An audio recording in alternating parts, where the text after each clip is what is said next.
What is going on, everybody? My name is Conor Lawler. Welcome to another week of Movie Mondays. This is the Heroes for Hire podcast. We are back again talking all the week's movie news, entertainment news, and just generally having a bit of a chit-chat about everything to do with film. As always, I am joined by my partner in crime, Mr. Shaun Meighan. Shaun, how is it going? Oh, it's going well.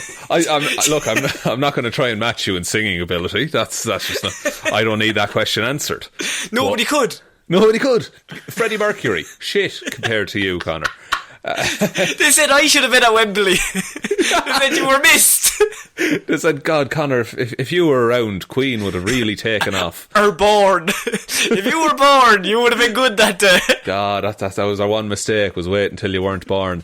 But no, I'm good, Conor. It's good to see you and hear from you. I'm really excited to talk about movie news this week. And also, you sent me a list of things that I should maybe look into before the show, and I'm very excited for this week. Proper nerd stuff that we actually... Sometimes I like to just pounce on you and just throw you a story about something very, very, like, into the Marvel universe, but, like, you'd have to be a complete expert to know. A very innocuous character that just happened once in 1974. And so on the show, I take it for fun and I don't tell you. And then go, Marvel are doing this character. Shaun, tell us everything. Oh, but this week I was nice. This week you were nice. You gave me a little bit of prep time.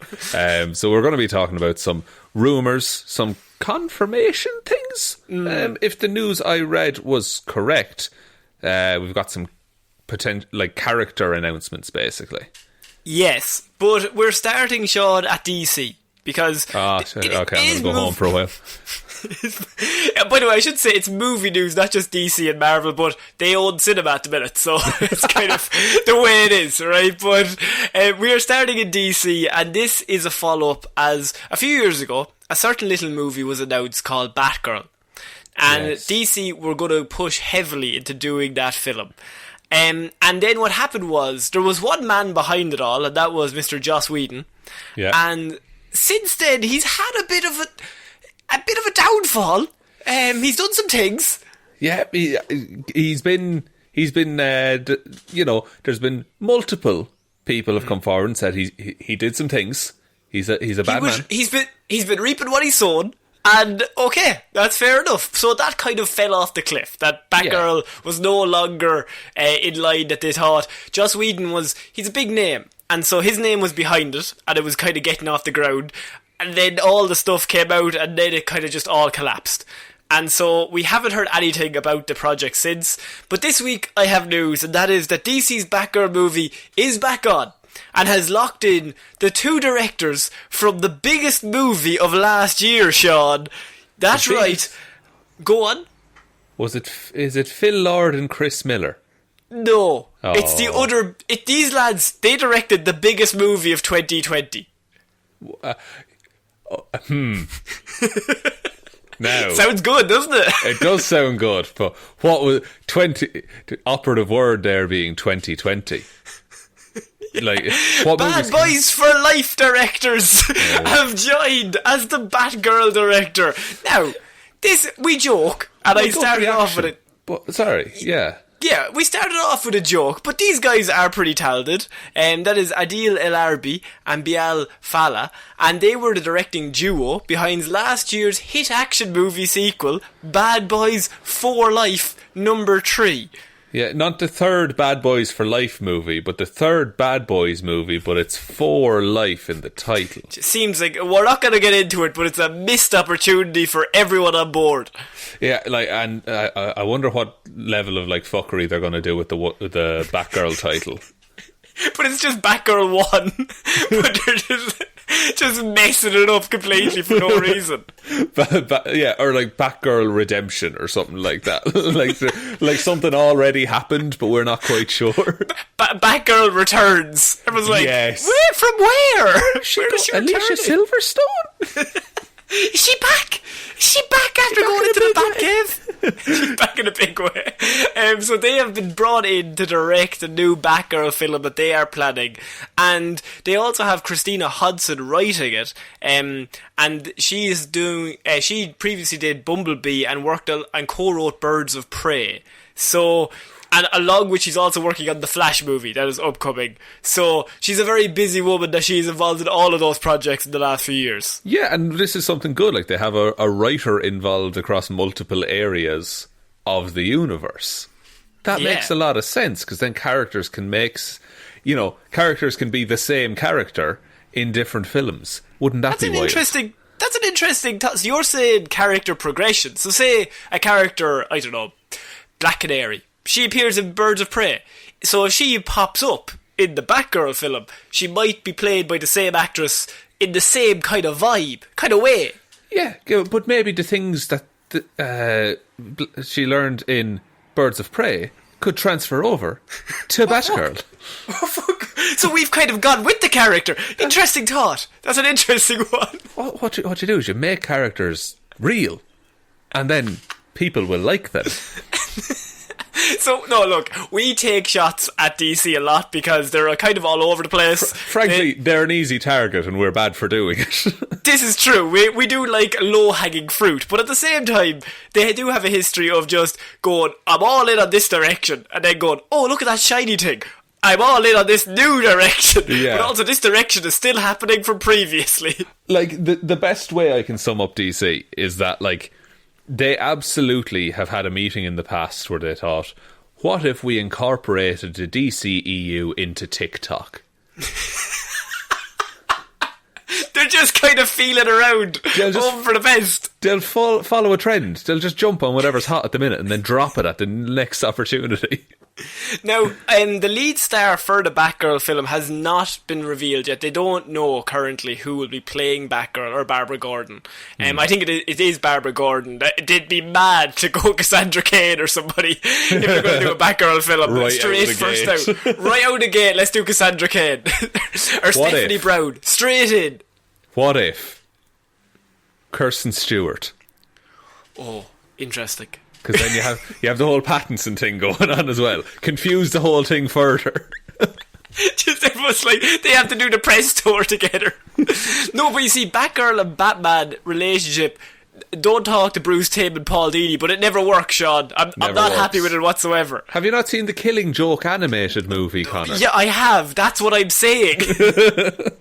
Oh, right, okay. So, yeah, they are doing the Batgirl film. They have the directors locked in. And look, two things is, one, Karen Gillan has already put her name forward to play Batgirl. Savage. Which I think 5 years ago, maybe, I don't know, I think she'll be too old. In terms of, not I'm sure she's not old as a human being, but I would say I would prefer a Batgirl who is 17 than, like, grown up. Because I think it's more interesting. I think you need a vibe of Tom Holland as Spider-Man in Batgirl, where she's trying to figure it out. And Commissioner Gordon seems much more Commissioner Gordon-y if he's like in his 40s and he's like in the prime and he's like detecting, and then she's like under the radar trying to solve crimes. That does make sense. Whereas if you age both characters up by 15 or 20 years, then it's a different dynamic. Where Gordon maybe is like past his prime, and Batgirl is just hitting hers. Like, yeah, I get that. So, like, if it's an origin story, probably go like, now they'd probably age her to like maybe like 20, maybe. But they'll have a 25-year-old actress playing a 14-year-old probably, so something like that. That's it. I saw some news about this. Someone I saw online said Anya Taylor-Joy. That could be good. Yeah, it might be a good shout. But like, there's infinitely talented people you could cast in this, and just cast a person who's right for the role. Someone even said Daisy Ridley as a rumour. Now, I think what they're doing there is they're just taking every actress who they're like, could we dye their hair red? Yeah. Even a wig. Wigs are good these days, you know? Yeah, I mean, it's really a case of who do you hire. But the story here is that they have their directors locked in. And for Bad Boys for Life last year, I mean, we do joke that biggest movie of 2020 when there was no movies or whatever. Yeah. But I seen Bad Boys for Life in January when nobody was none the wiser. And we were all just going to the cinema, Sean. It was great. Why didn't you warn us, Connor? Why didn't you warn us? I should have known. Eating my popcorn. How would I have known that was the last time I would do that? Lad, it's too good to be true. This Bad Boys for Life is too good. But I've seen that movie and I think it's actually better than it has any right to be. And I mean that in a very good way, that I was watching it thinking, this isn't terrible, and I expected it to be real bad, but now it's pretty good. You had your expectations subverted in a good way. Yeah, I wouldn't say like it's going to win any Oscars or excellent or whatever, but I like that feeling in a cinema that you go in thinking, this is probably going to be below average. And then it does a few things in the film itself and you go, oh, that's a smart way to go about that particular plot point. Interesting. You should stop saying that out loud in the cinema, though. Yeah. I like to stand up and wave my popcorn around and just throw it at old people who aren't listening. Hey, come here to me. Grandma, come here. I gotta tell you about plot points. Look, okay, so there's this lad called Batman, okay? You're gonna like it, you're gonna like it. You're gonna like it, stick with me. So what do you think of this idea, this Batgirl movie? Do you think that this is DC finally getting it right? Will they put it in with the Robert Pattinson universe? And if so, then then Barbara Gordon would have to be quite a lot younger. Or do you put it in with the Ben Affleck universe that doesn't exist anymore? I mean, then you would have like J.K. Simmons is the Commissioner Gordon in that case. Yeah, that's true. And who is like designed to be, him and Batman are older in that universe. Which makes Karen Gillan would be perfect casting at that point. That's true. What I will say as well, like, I do think this is a good idea. I would like to see this movie. I hope this doesn't turn into like DC just being like, and the next hero on the list, what if we try them? And like just fucking like smashing them out. Like they made a Shazam movie and they really didn't have any plans of what to do with Shazam after that. Yeah, I think it's a case of they have all these characters that people love and they want to get them all into the light. So they now have Birds of Prey, which a natural progression from Birds of Prey would be involving Batgirl in that whole universe. Yeah. And that would make complete sense. But they could also do the opposite and just have like Black Canary and all them on the one side and Batgirl is just in a completely separate universe. You don't currently know at the minute. It would make the most logical sense that, say, Harley Quinn is her first bad villain that she's comes up against. I don't know. Something that, they want to use Gotham, really, when it comes down to it. Like, they have Batman, and they're like, okay, we have a Batman movie, but who else can we have? So, really, Batgirl and Nightwing are your next two options. Yeah. Which would you prefer them to do? Like, say this Batgirl news hadn't been announced at all. Would you rather hear news of a Nightwing movie or a Batgirl movie? I actually think a Batgirl movie would be better as an origin. Because I think a Nightwing film you have to earn by having a Robin in a series of films that kind of grows up and something happens and then you spin off, rather than if you just come in at Nightwing and he's already like Dick Grayson at like 23 and he's like, fuck you, Batman. You're like, well, why? You have Titans, basically. You're entirely right. You're entirely right. And no one wants Titans. No, fuck Batman, as we all say. But I think Batgirl lends itself to more like a stronger origin and a stronger first film that you can go right in. Yeah, you can in theory do that without having like an actor cast as Batman as well. Like, you can just have the silhouette in the sky and she looks up and there's the inspiration. Yeah, absolutely. Like, just have Batman and Gordon trying to solve a crime. And, like, and Gordon keeps coming home like, fuck, I can't stop this killer. Like, there's somebody going around killing all these people. Me and Batman are working hard.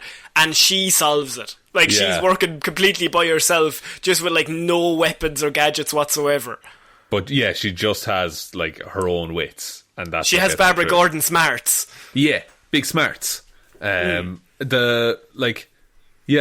love to see them do it that way. Actually, like and she does research on Batman then, and like pieces together a picture of what she thinks Batman is.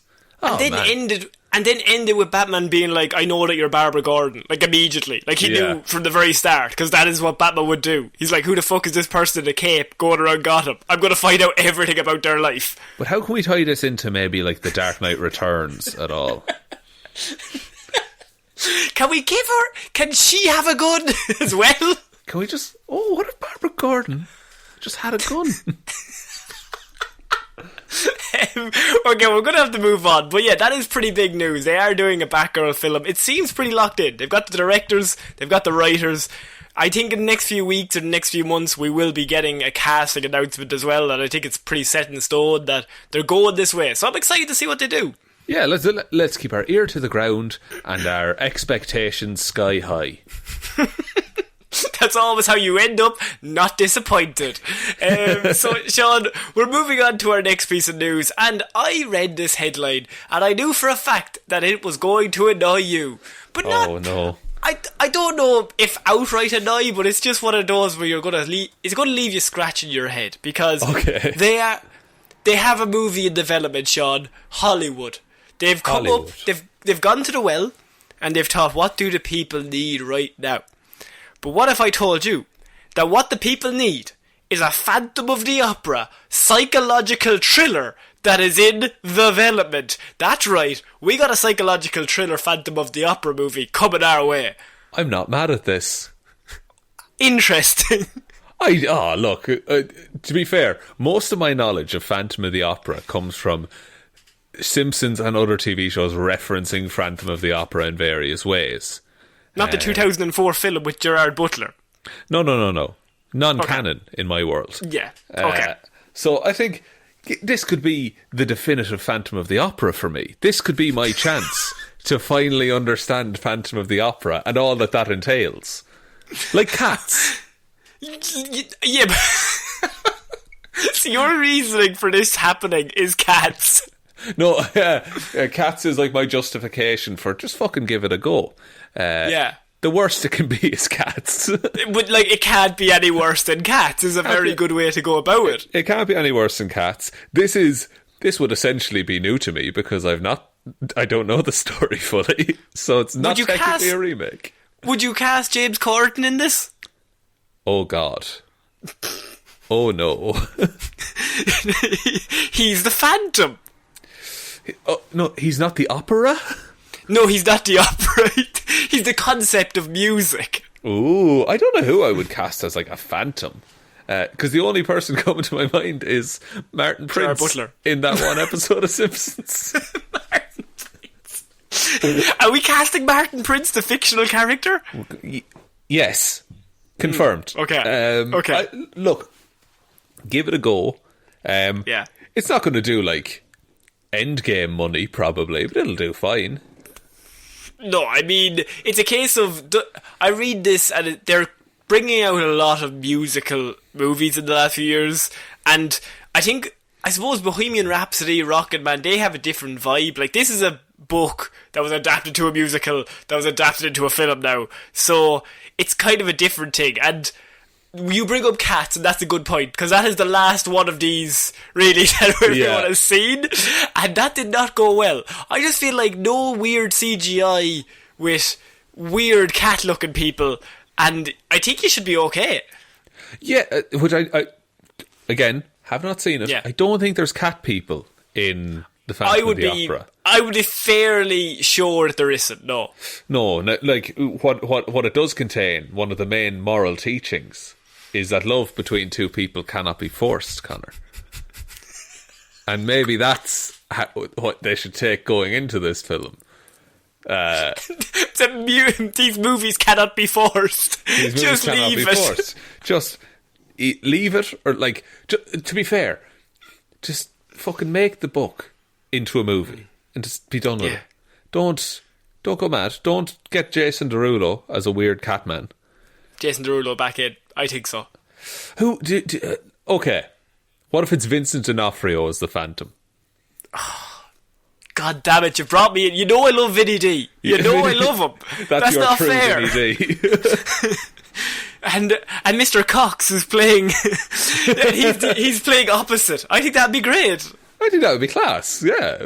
Why not? By Mr. Cox, you mean Charlie Cox, correct? Oh, I mean Charlie, yes. Yeah, not Brian.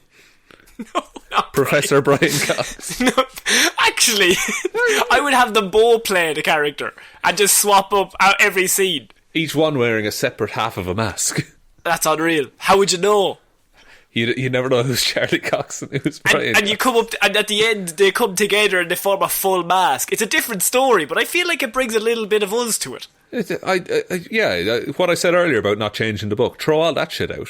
Mash those two Coxes' faces together.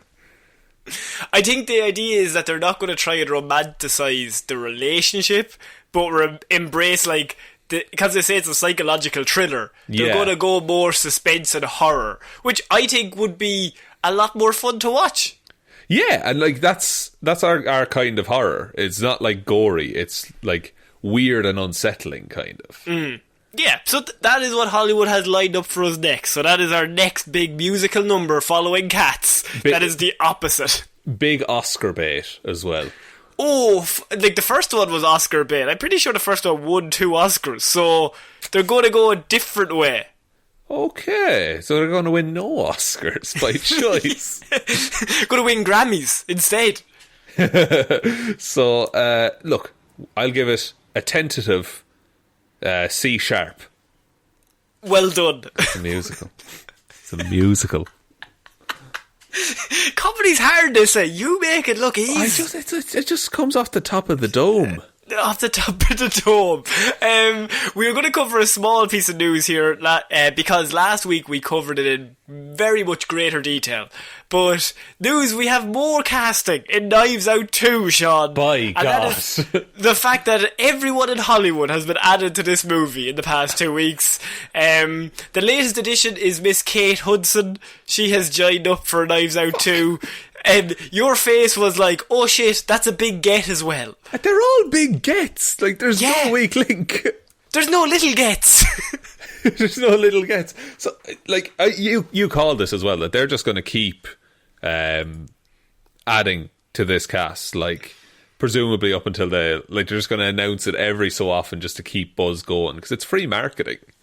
Yeah. Just keep like targeting just these massive actors and actresses that are just like really, really good. Yeah, like you need. Usually, you would need like 1 or 2 draws, and that's why you get like your Will Smith on the poster or whatever like that.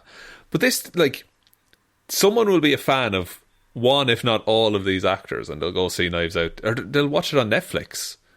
Like, so far we've got Leslie Odom Jr., Catherine Hahn, Janelle Monáe, Dave Bautista, Edward Norton, and Kate Hudson. My God!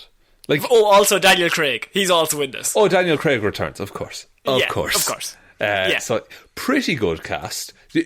Okay, we have to do a new segment. Anytime someone is announced, you have to pick someone else that they could add in the future. Okay. Dame Helen Mirren. Good one. I was going to say Henry Cavill. I don't think he'll act alongside Daniel Craig. I think Craig has a thing. No, Bautista has a thing in his contract. No one bigger than me. No. Maybe Bautista's still bigger than him though.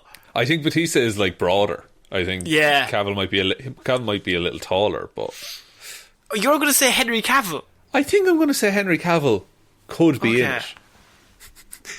Just pick any actor, anyone working in Hollywood. Yeah. Right now. Michael Chiklis.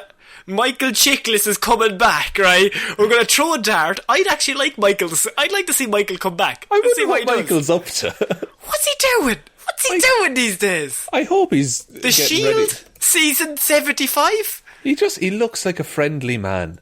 He does. He's doing a movie called Don't Look Up that's in post-production at the minute. No, he never looks up. You know why? Because he's already at the top. That's what it is. Michael Chiklis. Truth to speak, he played Zeus in DuckTales. That's pretty good. Good for you, Mikey. He played a DC character called the Executioner in Gotham. Did he? Yeah, apparently. Look, he's working. He's working away. Fair play. Well, he's going to be the lead in this. Daniel Craig's getting fired. Michael's coming in, replacing him as Benoit Blanc. Were you unaware of the fact that The Shield ended in 2008? Fuck off. It feels like it kept going until like 2014. No, it's Connor, that show has been off the air for 13 years. What a reference. Yes. He was Vic Mackey. I love a reference to a show that ended before, like, the last decade. Yeah. You said it with, like, no hesitation. You threw the Shield into conversation. I take a Chickless, I take a Shield, and I take a Fantastic Four, the Thing. That's all I think of. What about Fantastic Four 2, Rise of the Silver Surfer? That's, of course, third. That's, of course, third on the list. He was also in that TV show with the Super Family. Does anyone know what that was called? TV show with the Super Family? He was the dad in a TV show where the family had superpowers. And I think it was on for one season, and I remember seeing it and thinking, this will be something I'm interested in. And I was like, I was a bit younger. Was it No Ordinary Family? I assume that is it, yes. A science fiction comedy drama. They gain special powers after their plane crashes in the Amazon. Yep, there you go. How many seasons? 1. Yeah, no, that's what I thought. And it goes straight from... It was a 20-episode season, to be fair. Yeah, it was a good romp. I enjoyed it. When did that come out? 2010? That came out in 2010 to 2011, yeah. Yes! So all of your Chickless-based information is around about turn of the decade. When I do Mastermind, I'm doing Chickless. That's all I'm doing. I'm just like you sitting crossed arms on the Mastermind chair, and your specialist subject, Chickless. What does that even mean? Did I fucking stutter? Chickless. Chickless. And then, like 10 minutes later, so you have gotten the record points of anyone ever on Mastermind. You put off a mask and you've been Michael Chickless this whole time. So yeah, they have cast Kate Hudson in Knives Out 2. That's nothing to do with Michael Chickless, but what I will say is this cast is just... I'm sure next week we will also have more additions. It's just going to get bigger and bigger. I hope they just start adding... I'd be happy with Helen Mirren or Henry Cavill. Just anyone. Yeah, just keep adding actors to it. It'll be fun. It'll be good. Or they had like one fucking like out of left field, like Seth Green. Oh, they had Joss Whedon. Joss is on his redemption tour. But he's like, I can't be the murderer, guys. Honestly, no, don't I can't, make me. Lads.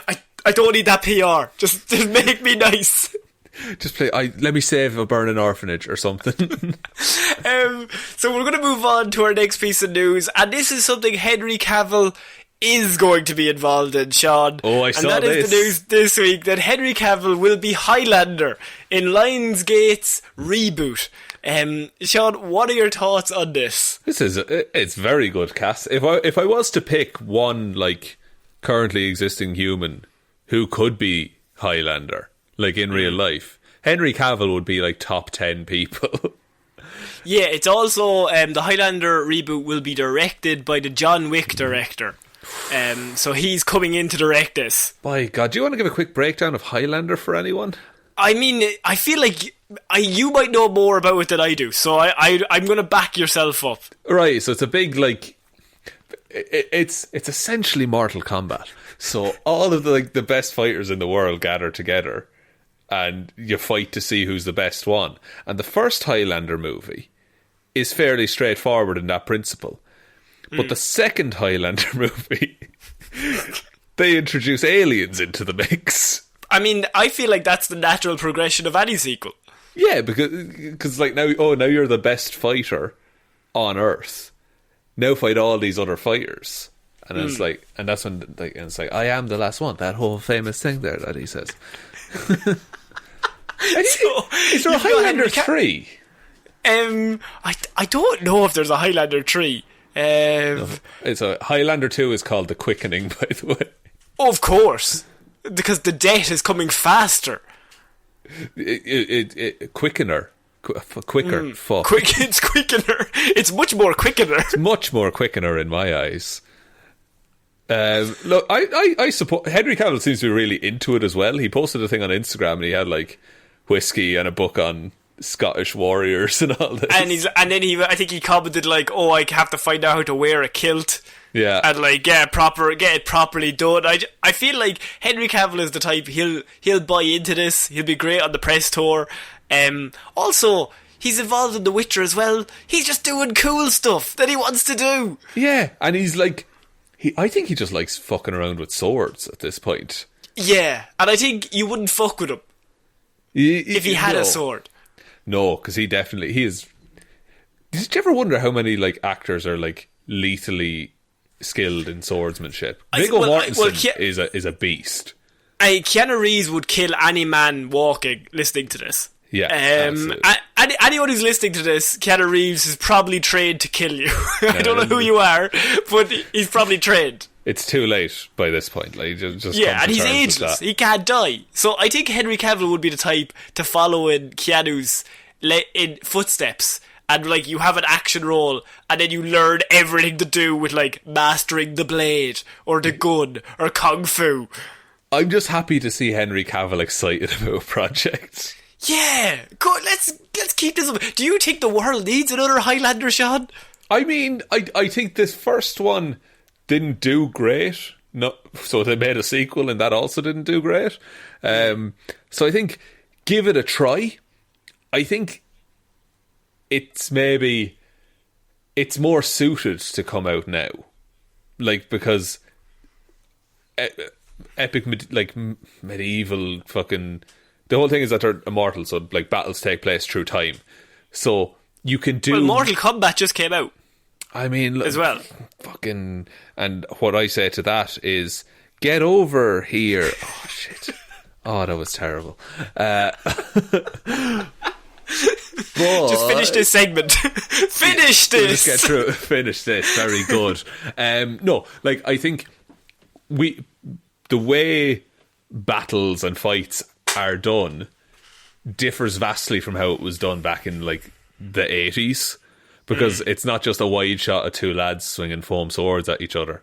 It can be like John Wick, where it's really tightly done, choreographed, perfect action, or Game of Thrones, like fantasy swordsmanship. That's really entertaining to watch. I think this could be really cool, and if you're going to get anyone to do a Highlander reboot, you bring in Chad Stahelski, the John Wick series director. I mean, that's a guy who has proven that he knows a thing or two about action scenes and films and building up tension and just being really, really good in that type of film. So they must have just been like, he's your only option. If we're going to do this, we want him. And he was like, yeah, I'll do it. And they were like, we've nailed this. We've done it. Henry, thank you. What I will tell you as well, Highlander 2, The Quickening, I just looked up, set in 2024. Oh, so it's coming up. It's coming up. We could be Highlandering within a couple of years, Connor. I'll still be talking about The Shield in 24. Those shows that ended 2 years ago. Yeah. Does everyone remember The Shield? That was weird. It's like my party line. Like, what do you think of the last season of The Shield? It's like, Connor, stop it. I was 16 when it came out. You still shouldn't have been watching The Shield at 16, dude. No, was I? Oh, was I 16? No, not in 2008. I don't even know what age I was. Probably don't give away your age. 26. 27? You 35? were on your fourth marriage at that point, right? I was at that point, yeah, but The Shield was really the cause of most divorces.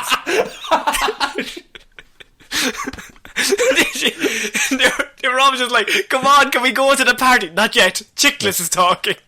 Quick. But I thought you watched the season finale yesterday. Repeat. It's on repeat. I need to find out how he acts. How does he do so well? A few years from now, he'll be in a superhero family and you'll be fucking raging. You will be. The egg will be on your face, sir. So we're going to move on, Shaun, to our next piece of news. And this involves Doctor Strange. In the Multiverse of Madness, we have had a rumour. And we've had a few pieces of talking behind the scenes, because there's one thing that has been kind of weird about Doctor Strange, and that is there's been no villain announced. And by that I mean, not even that the character was announced. There wasn't even like, a big casting choice. Like, Christian Bale cast in Thor, and then the next week it was Gore the God Butcher. You've got a big name, he's playing a big villain, that's pretty cool. There has been no villain really announced for Doctor Strange, besides Scarlet Witch. And yeah.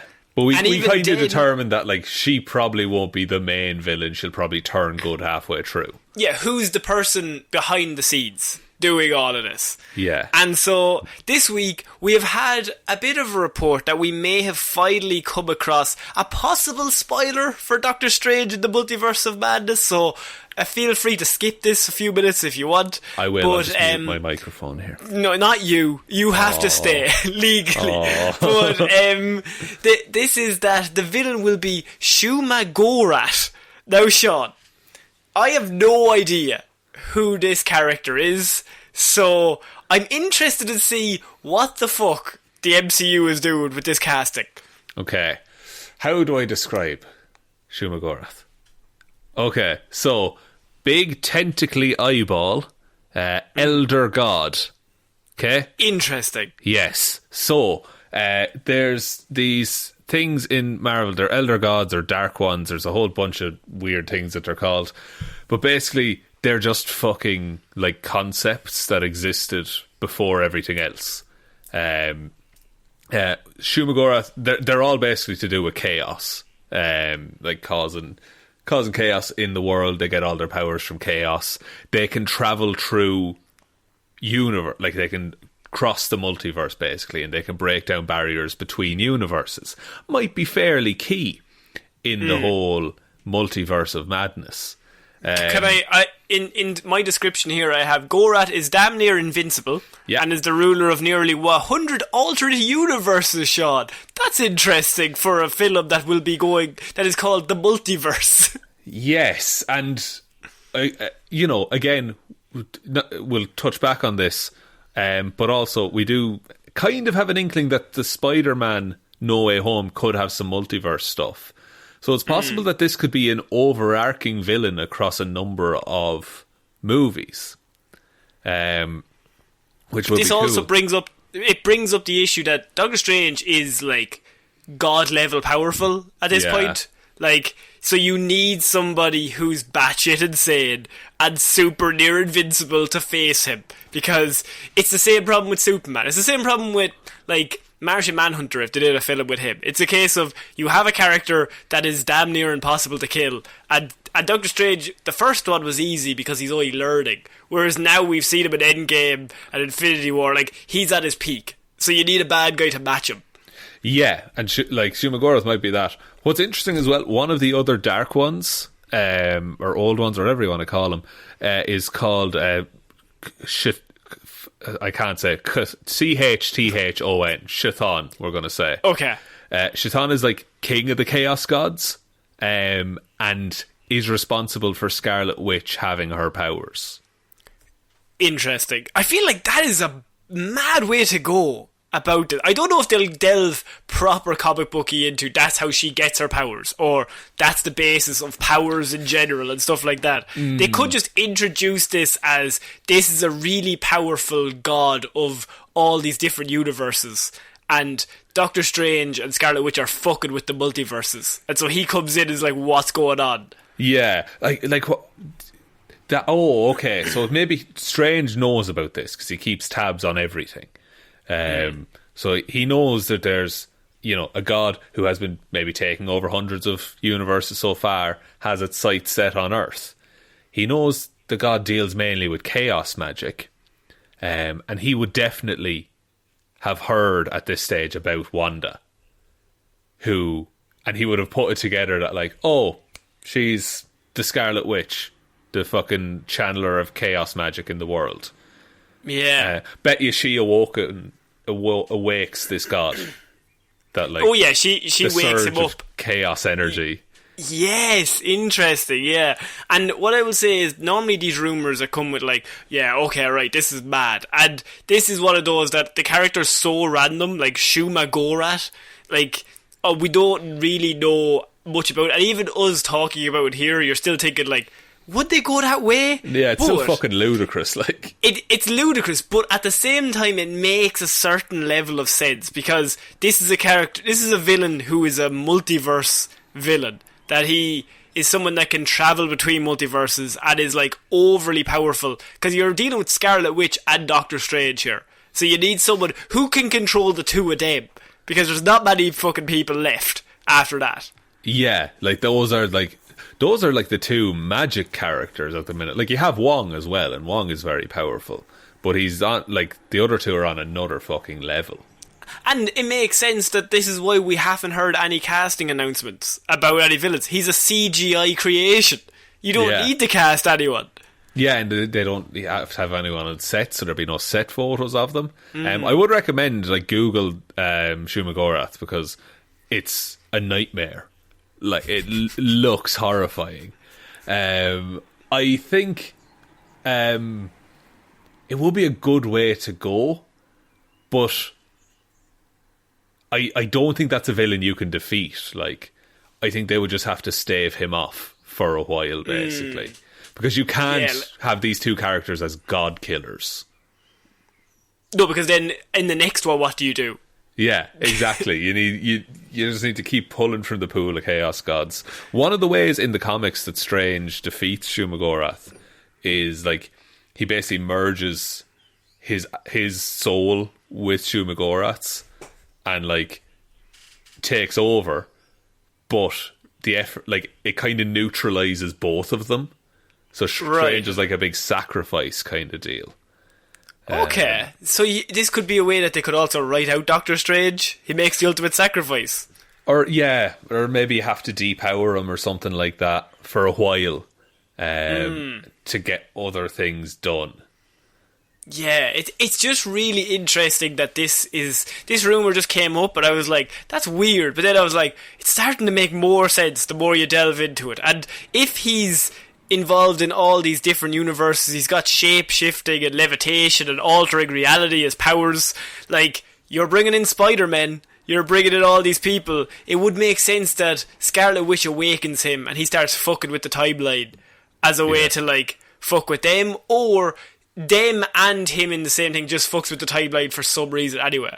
What if, do you know what, spoilers for WandaVision, by the way, at the end of WandaVision she's reading that the Book of the Dead, and she's looking for a way to get her kids back. What if she makes a deal? And we thought it was with Mephisto. Yeah, but instead it's with Shaun Meighan. And Mephisto's now in... Go on. If they completely bypass Mephisto and go straight... Because everything in this and Loki is pointing directly towards Mephisto, but fuck it, let's just skip him. It's like, if you look closely, every character has, like, at least one eyeball. Yeah, so this is the rumour of what the villain will be for the next Doctor Strange film. We don't know for sure at the minute, but keep in mind that there could be going down the way of a giant CGI monster that could be trying to destroy him and Scarlet Witch. Yeah, which, like, where does that leave poor old Baron Mordo? Like, not in great shape, I can only assume. Yeah, because he's going to come back and be, like, really underpowered compared to everyone else.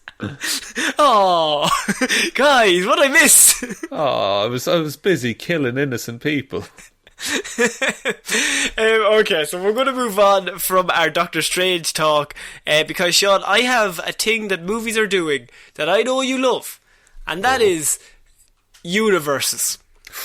And a little movie came out in the last few weeks, and that was the Saw franchise had a new film that was called Spiral, and it was directed by Chris Rock, and it's been come out as fairly, I mean, it's a Saw film, so it's come out to fairly decent reviews. Yeah.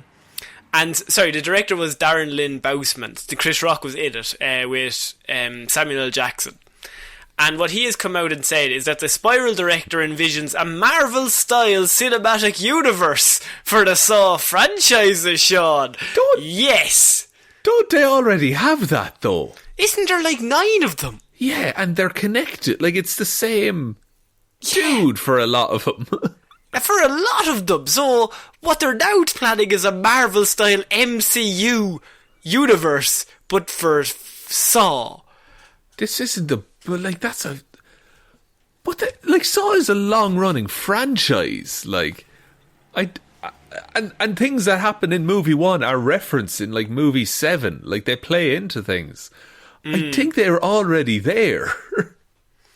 Yeah, unless what they're doing is, like, Saw 9 is its own thing, and then they're also going to have a Spiral 1, Spiral 2, Spiral 3, and they're, like, set in the same universe, so technically the MCU style. Is this an announcement designed to get clicks? I assume so. Yeah, it's like Saw wants to be like Marvel, or will Saw be in the Marvel universe, or some shit like that. It's fine to want to just like have your films all connected, but it's kind of, it doesn't show a great message if you say we're going to be like Marvel. Marvel are a success. I'm going to read his quote, is that what I think will happen, if this is successful, he means Spiral, is you'll see Spiral 2, and then you'll see Saw 9, and then you'll see Spiral 3, and then you'll see Saw 10. You might even see a TV series. So I think you'll be seeing like a Marvel-verse of the Saw franchise, where there are different storylines taking place. And I think that's what it's going to be. It'll exist in the same universe, but there'll be different storylines. So it's a case of they will be going in separate directions, but they want it to be its own universe kind of thing. But then do they just want the clout of Saw for Spiral? Yeah, I assume so. It's like a spin-off. But they want to have the spin-off, but also have it happen. I don't know if it happens at the same time or before or after, but it's happening, and then the Saw films are also happening. Yeah, so you want an independent movie in the same universe, possibly referencing events that happened in the original movie, but you don't want it connected, but you also want it to be in the same franchise. Yeah. So that one can benefit the other. Yeah, well, you need that name recognition. Thing. Yeah. Do you know when you have a really big cake? Yeah. And you really want to eat it. Yeah. Right? But there's also a different cake. And you really want to eat that too. And so you decide, go on. Can I have half of one cake and half of the other? No, you can only choose one. Can I have both? Yes. Yeah. I'm going to make movies. That's exactly what's happening, that they want that recognition. But whenever I hear, like, I read these headlines constantly to doing this show or putting it together, is that whenever any film comes out these days, they're always just like, we're going to do a Marvel-style universe for this film. It's just, it's a bit desperate sounding. Because it's just like, oh, we'll copy the successful ones. And I just feel like any film that is already planning on a universe, I assume you're going to take your eye off the ball for the second and third one. Because, like, you need patience. Like, you need to, like, just keep putting them out and make good movies. And that's not to say that this won't be successful. Maybe this will be the reawakening of Spiral. But I always get worried when, like, the fact that Marvel did that whole thing where they went 23 movies and every single one of them was not terrible, other than Thor: The Dark World, maybe. Like, it's still not terrible. It's fine, yeah. But like, to have like out of 23 films, at least 21 of them to be either good or better. Yeah, that's never happened before for a reason.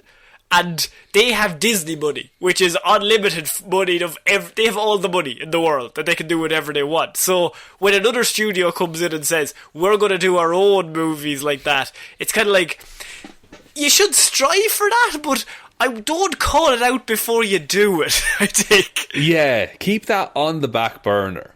And then, like, just make the stories connected. Never announce that you're making a universe. And people will just... It'll happen naturally. Like, people just be like, oh, that happened in that movie. Oh, these movies are connected. Like, my best example is that it didn't work for DC. And so, like, DC would be the one that they have Batman and Superman and Wonder Woman. You would think, well, this is a slam dunk. Yeah. They can't miss if they're making a universe. And they missed. So, I mean, at this stage, you're kind of looking at it like, maybe just do one good, and then make another one that's good. And then if the second one is good, make a third one that's good. Yeah, like it's like the M. Night Shyamalan Unbreakable, Glass and Split universe.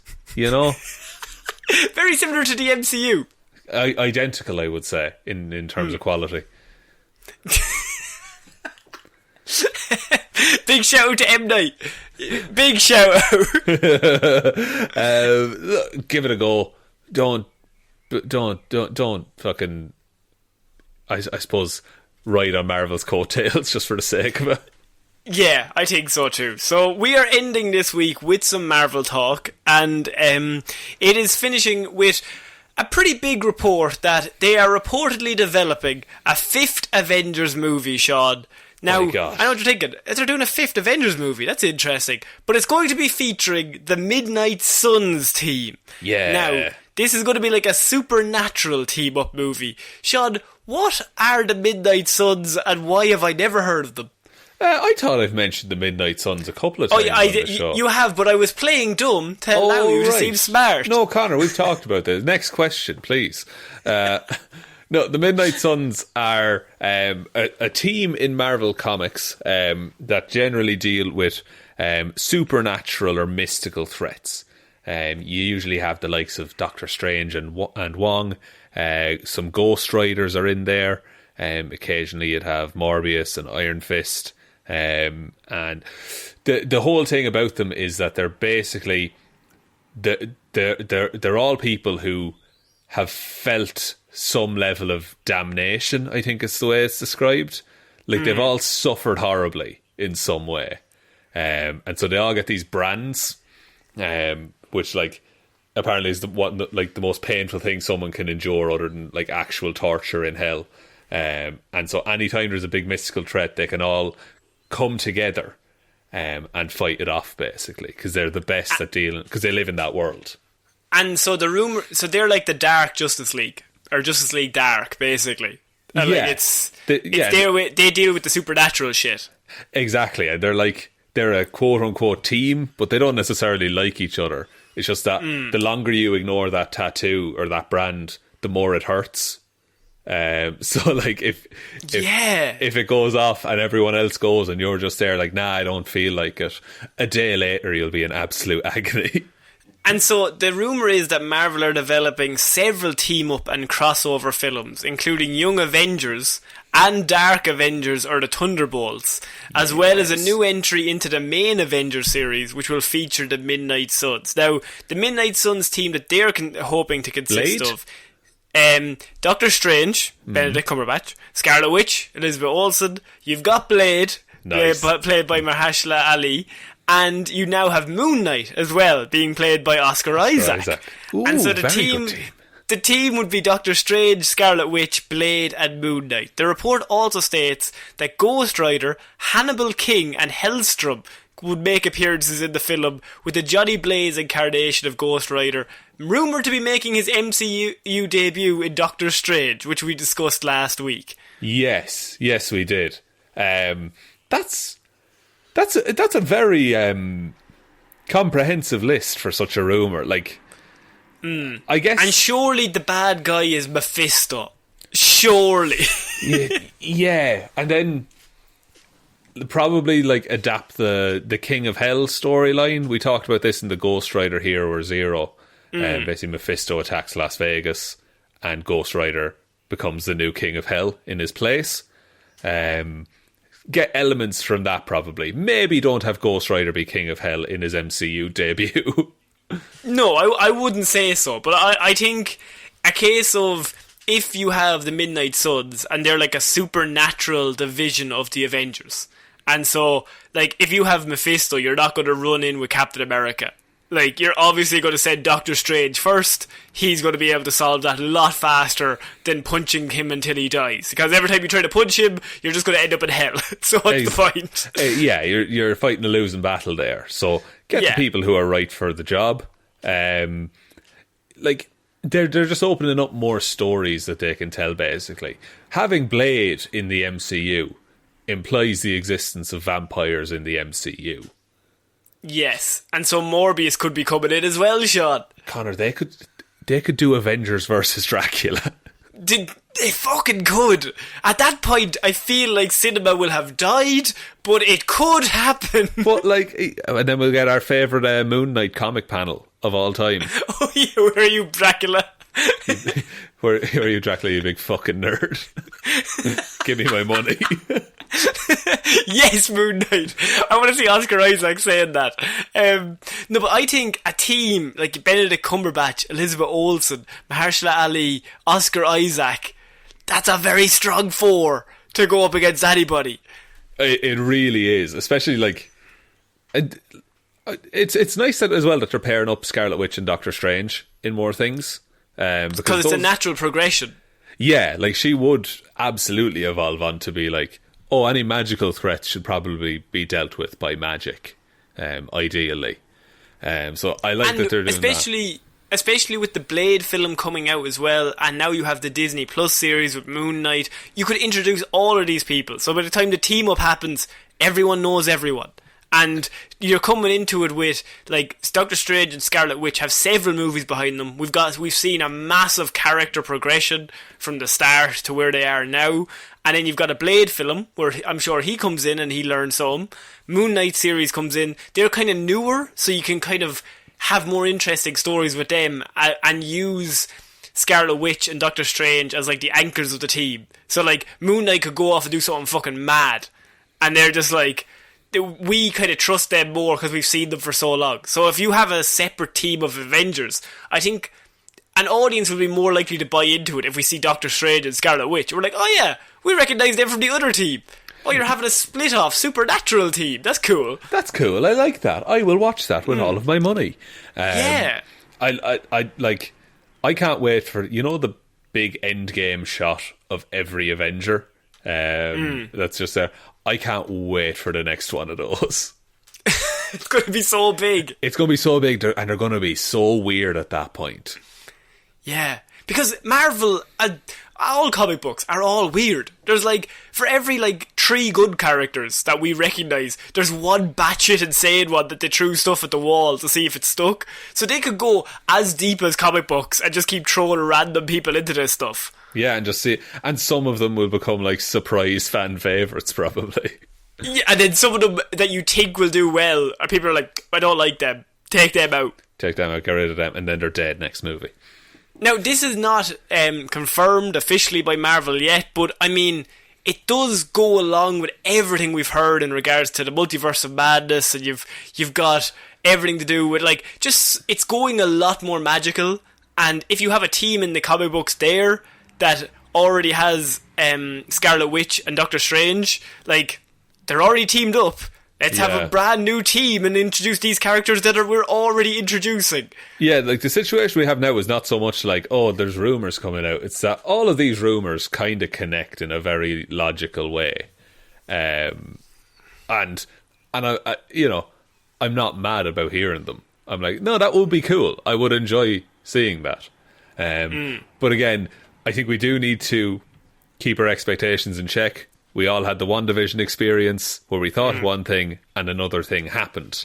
Can I also just say a random, very small rumour that I definitely would not hang my hat on. Right. But for the Young Avengers, they're hoping to have Florence Pugh's character involved in the Young Avengers. But not only that, they're also hoping to have John Walker, is what I read.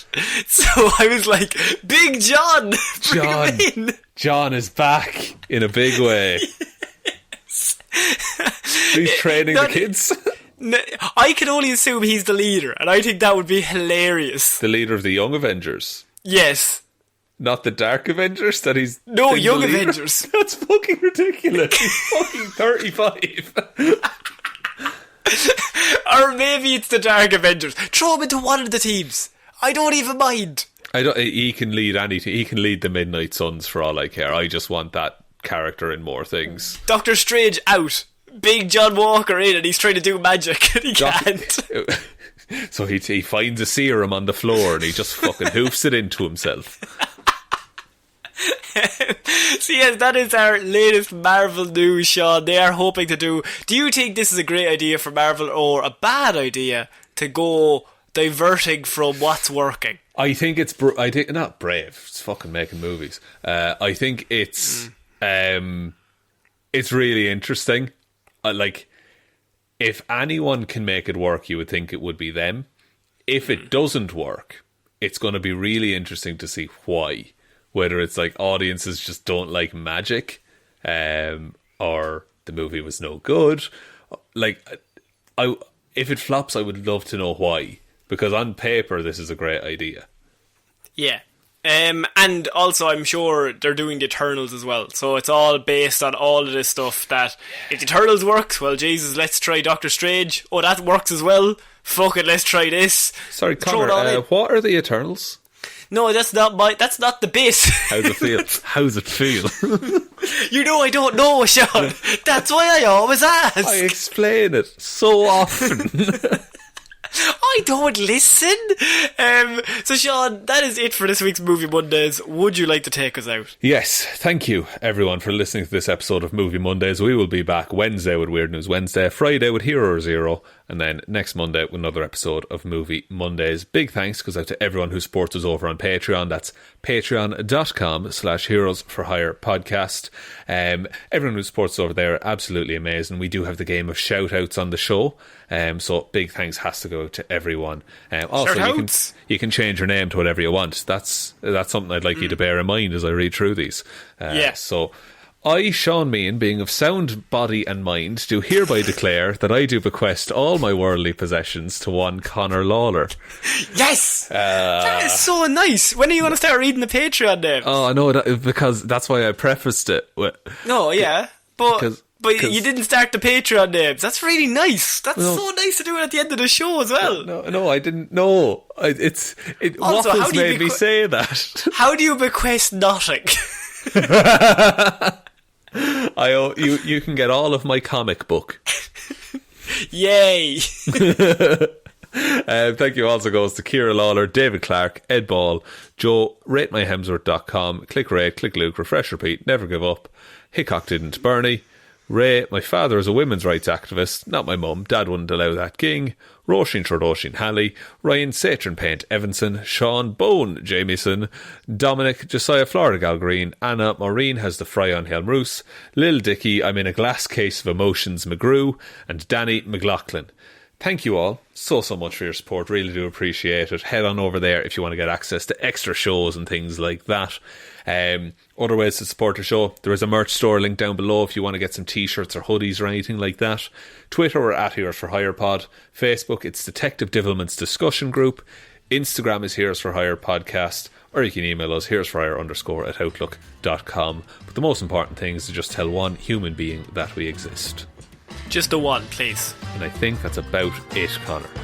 I think so. So I have been Conor Lawler. I have been Shaun Meighan. And we'll see you next week, guys. Bye. Bye.